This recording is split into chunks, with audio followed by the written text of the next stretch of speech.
filimka waxa uu ku bilaabanayaa baaraan oo fadhiya qolkiisa kuna cayaaraya kombiyuutarka. waxa uu bannaanka ka maqlayaa codka aabihiis oo ku qaylinaya walaalkiis, wuxuuna dareemayaa inay jirto mushkilad weyn. wuxuu isla markiiba u soo baxayaa bannaanka, wuxuuna arkayaa booliis albaabka guriga jooga oo doonaya inay qabtaan walaalkiis, sababtoo ah waxaa lagu soo eedeeyey inuu qof gaari ku dilay. aabihiis ayaa ku dhahaya waa inaad raacdaa booliiska si aad u soo qaadato ciqaabta dembiga aad samaysay. baaraan wuxuu isku dayayaa inuu isdifaaco, balse hooyadiis ayaa sidoo kale ku dhahday adiga waad yar tahay, ciqaabtaadana waxay noqon doontaa mid fudud oo si dhaqso ah ayay u dhammaan doontaa. aabihiis ayaa sidoo kale waxa uu ku sii adkeeyey in haddii uusan sidaasi samaynin walaalkiis uu mustaqbalkiisa iyo noloshiisaba ku dhammaysan doono xabsiga. sidaasi darteed baaraan waxa uu go'aansaday inuu booliiska raaco. kadib 15 sano oo uu xabsiga ku jiray waxaa laga soo daayay xabsiga. waxa uuna arkay walaalkiis oo ku sugaya bannaanka xabsiga. markii uu isku dayay walaalkiis inuu laabta geliyo, baaraan waa uu ka diiday isaga oo ka xun wixii lagu sameeyey, wuxuuna damcay inuu isaga tago. walaalkiis ayaa joojiyey oo u sheegay inay jirto gabar yar oo uu adeer u yahay, taas oo lagu magacaabo Lydia. walaalkiis ayaa waxa uu ka baryay inuu cafiyo oo uu fursad labaad siiyo, isagoo u sheegay inuu ka qowmameeyey qaladkii dhacay. laakiin baaraan waa uu ka diiday, waa uuna ka tegay. Lydia ayaa ka daba tagtay oo gacanta soo qabatay, waxayna weydiisatay inuu guriga u raaco. ugu dambeynna waa uu ka aqbalay. xaaska walaalkiis ayaa diiday inuu guriga kula noolaado, waxayna ku dhahday ninkan xabsi ayuu ka soo baxay, waxa uuna xabsiga ku jiray 15 sano, waxaa laga yaabaa inuuna dhibaateeyo. khilaaf xooggan ayaa walaalkiis iyo xaaskiisa soo kala dhex galay, laakiin Lydia waxay u muuqataa inay jeclaatay adeerkeed. baaraan waxa uu fiiriyey sawir isaga iyo walaalkiis ay ku wada jiraan, wuxuuna xasuustay wax kasta oo ku dhacay. laakiin gabadha uu adeerka u yahay ee Lydia ayaa ku soo dhowaatay si ay isaga u dejiso. hooyadeed ayaa aragtay oo ku qaylisay, balse Lydia waa gabar caqli badan oo waxay ku dhahday waxaan tusayey sawirradeenna. intaasi kadib baaraan waxa uu dareemay in xaaska walaalkiis aysan jeclaysan joogitaankiisa guriga, wuxuuna go'aansaday inuu isaga tago. walaalkiis ayaase ka diiday, waxa uuna ku dhahay waxaad iga diiday inaan xabsiga kugu soo booqdo, laakiin markan kaama tegayo kaliga. wuxuuna u muujiyey inuu ka qowmamaynayo wixii dhacay. Lydia ayaa sidoo kale ka codsatay adeerkeed inuu la joogo, sidaasi darteed baaraan waxa uu aqbalay inuu guriga joogo habeenkaas. maalintii xigtay waxa uu u tegay saaxiibkiis oo makaanig ah, wuxuuna weydiiyey haddii uu ka caawin karo sidii uu ku furan lahaa meel gawaarida lagu hagaajiyo, waxaana halkaasi ka muuqata inay labadooda xabsi ku wada jireen. saaxiibkiis ayaa u tegay milkiilaha xarunta uu ka shaqeeyo, waxa uuna ka codsaday inuu saaxiibkiis caawiyo. laakiin milkiilaha markuu ogaaday inuu baaraan xabsi ka soo baxay wuu ka diiday, isaga oo ka baqaya inay dhibaato uga timaado. habeenkii waxay ka wada sheekaysteen noloshoodii xabsiga iyo sidoo kale riyooyinkooda mustaqbalka. baaraan ayaa saaxiibkiis la wadaagay inuu doonayo inuu furto meel gawaarida lagu hagaajiyo, waayo waxaan rabaa ayuu dhahay inaan si dhaqso ah u shaqo bilaabo. laakiin ascad ayaa u sheegay inuu u helay xarun uu ku shaqo bilaabi karo, balse milkiilaha xaruntaasi uu isbedelay saacadihii ugu dambeeyey kadib markii uu helay qof kale oo bixinaya lacag ka badan lacagta uu baaraan ku doonayay inuu ku kiraysto xaruntaasi. aad ayuu uga xanaaqay, waayo taasi waxay ahayd rajada kaliya ee uu ku taamayey. saaxiibkiis oo isku dayaya inuu dejiyo ayaa waxa uu kula taliyey inuu u sheego walaalkiis Faatix, wax kastana isaga ayay waajib ku tahay inuu kaa caawiyo ayuu ku dhahay, maadaama isaga dartiis 15 sano aad xabsi ugu jirtay. laakiin baaraan waa uu ka diiday, waxa uuna u sheegay inuusan rabin inuu walaalkiis weydiisto garab. markii uu guriga ku soo laabtay wuxuu arkay Lydia, gabadha uu adeerka u yahay, oo albaabka ku sugaysa, wuxuuna u sheegay inuu aad u daalan yahay, balse way ka diiday oo waxay ku qasabtay inuu tago qolka si uu u soo arko sawirrada yaraanteedii laga qaaday. intaasi kadib xaaska walaalkiis ayaa ku dhahaysa gabadha adeegtada ah waxay timaadaa 8 subaxnimo, waxayna guriga ka tagtaa 6 galabnimo, mana jecla inay ragga guriga joogaan. waxay bilowday inay u sharaxdo nidaamka guriga, waxayna u sheegtay hadday deriska weydiiyaan meesha uu ku maqnaa inuu u sheego inuu Jarmalka ka yimid oo uusan u sheegin inuu xabsiga ka soo baxay. walaalkiis ayaa hadalkan aad uga xanaaqay, waxa uuna ku qayliyey xaaskiisa. iyadoo la hadlaysa baaraan ayay ku dhahday ninkan ha aaminin, waa khiyaanoole, wuxuu xitaa naga xadaa lacagta dugsiga ee gabadha yar, wuxuuna ku ciyaaraa qamaar, gurigana waxaana lagu leeyahay tiro aad u badan. baaraan waxa uu isku dayey inuu dumaashidiis u sharaxo inuusan walaalkiis ka rabin wax caawinaad ah, wuxuuna u sheegay inuu isaga shaqaysan doono, uuna u yimid oo kaliya inuu dharkiisa qaato, wuuna macsalaameeyey. walaalkiis ayaa ka daba tegay isagoo isku dayaya inuu fahansiiyo inaysan xaaskiisa ula jeedin inay guriga ka buriso. baaraan wuu xanaaqay wuuna ka tegay. maalintii xigtay saaxiibkiis ayaa ogaaday inuu habeenkaasi seexday xeebta, maadaama uusan haysan guri uu seexdo, wuxuuna u sheegay inuu jiro nin taajir ah kaas oo keenay gaari ciladaysan oo qaali ah, wuxuuna sheegay ninkaas in qofkii hagaajiya gaarigan uu siin doono lacag aad u badan. baaraan wuxuu isku dayay inuu gaarigaas hagaajiyo, laakiin milkiilaha xarunta uu ka shaqeeyo saaxiibkiis ayaa diiday. sidaasi darteed uu isaga tegay, waxa uuna raadiyey meel uu isaga kiraysto. isla waqtigaasi waxaa laga soo wacayaa isbitaalka, waxaana loo sheegayaa in qoyska walaalkiis ay shilgaleen. markuu isbitaalka tago, wuxuu arkayaa Lydia oo meesha fadhisa. kalkaalisada ayaa ku dhahaysa shil xun ayay galeen, gabadhan hooyadeedna way dhimatay, aabaheedna wuxuu ku jiraa koomo. wuxuu booqanayaa walaalkiis oo suuxsan, wuxuuna ka soo laabanayaa isaga oo murugaysan. wuxuu fadhiisanayaa bannaanka isbitaalka isagoo aan garanaynin waxa uu sameeyo. ugu dambeynna waxa uu u tegayaa Lydia, wuxuuna go'aansanayaa inuu halkaasi ka soo wado si ay isaga ula noolaato, maadaama habaryarteed ay iska diiday. iyadana waxay ka baryaysaa adeerkeed inuusan ka tegin, waxayna ku dhahaysaa waxaan necbahay oo aan ka baqayaa kelinimada. maalintii xigtay waxa uu booqanayaa xabaasha aabihiis iyo hooyadiis, waxa uuna isagoo ooynaya ku eedeynayaa in noloshiisa ay burburiyeen. Lydia habeenkaasi sidoo kale waxay fiirsanaysaa sawirada hooyadeed iyadoo aad u murugaysan. maalintii xigtay wuxuu la kulmayaa Ascad oo ah saaxiibkiis, waxa uuna u sheegayaa in laga doonayo lacagta isbitaalka oo dhan 400,000 oo leerada Turkiga ah si loo daaweeyo walaalkiis. sidaasi darteed waxay go'aansadeen inay iibiyaan alaabtii guriga walaalkiis taallay, waxayna ka badan weysay 50,000 oo leera. waxay sidoo kale iibiyeen gaariga burbursan ee walaalkiis, kaas oo isna qiimo ahaan lagu iibiyey 150,000 oo leera ah. Ascad waxa uu sidoo kale weydiistay milkiilaha oo u shaqeeyo inuu caawiyo saaxiibkiis, isla markaana uu shaqaalaysiiyo, laakiin waa uu ka diiday, uuna ku qoslay. Ascad ma ka niyad jabin inuu saaxiibkiis caawiyo, wuxuuna u sheegay in baaraan uusan gelin wax dembi ah, balse uu xabsiga u galay si uu walaalkiis u badbaadiyo. kadib baaraan waxa uu la hadlay dhakhtarka, wuxuuna u sheegay inuu walaalkiis u wareejinayo isbitaal kale, maadaama isbitaalka uu hadda ku jiro lacagtiisa ay aad u badan tahay. dhakhtarka ayaa kula taliyey in sidoo kale Lydia la geeyo xarunta agoomada, balse baaraan waa uu ka diiday, wuxuuna u sheegay inuu isaga mas-uuliyaddeeda qaadayo, isla markaana uu korinayo. haddii uu aabbaheed soo caafimaadana uu ku wareejin doono.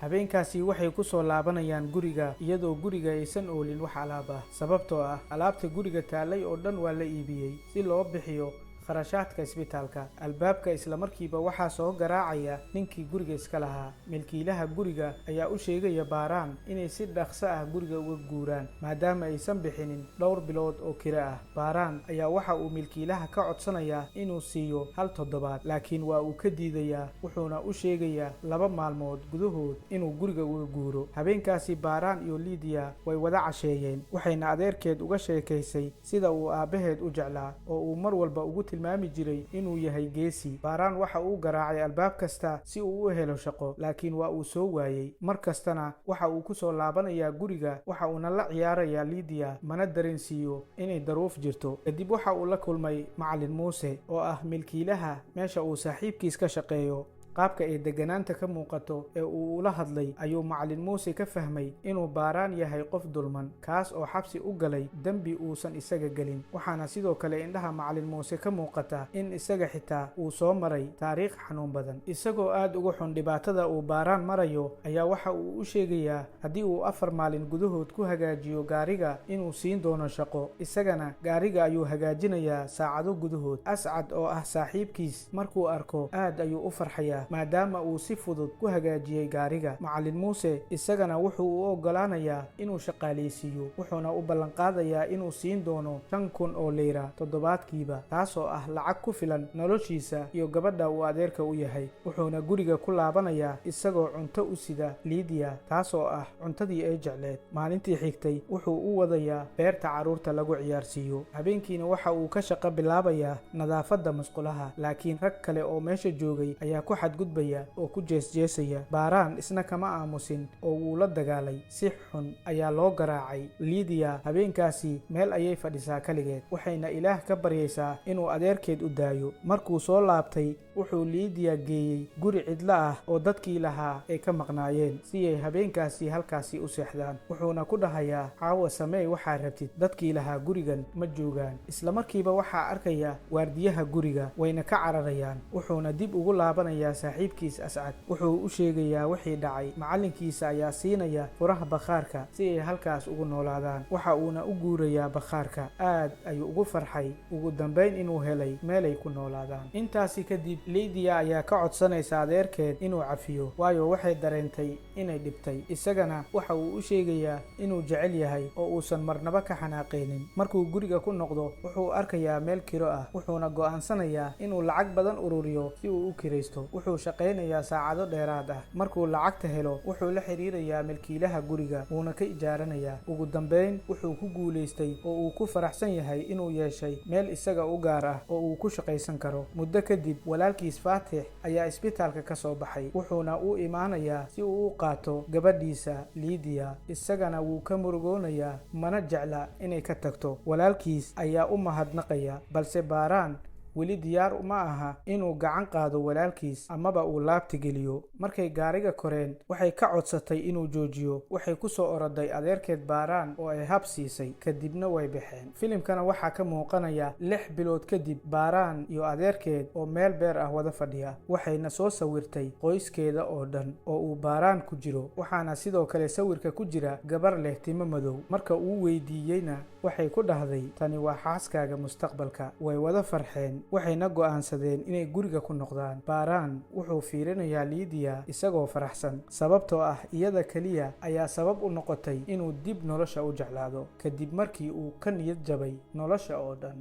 haddii aad nagu cusub tahay fadlan nagu soo biir adigoo subscribe taabanaya. haddii aad ka hesho muuqaalkanna fadlan like saar. mahadsanid.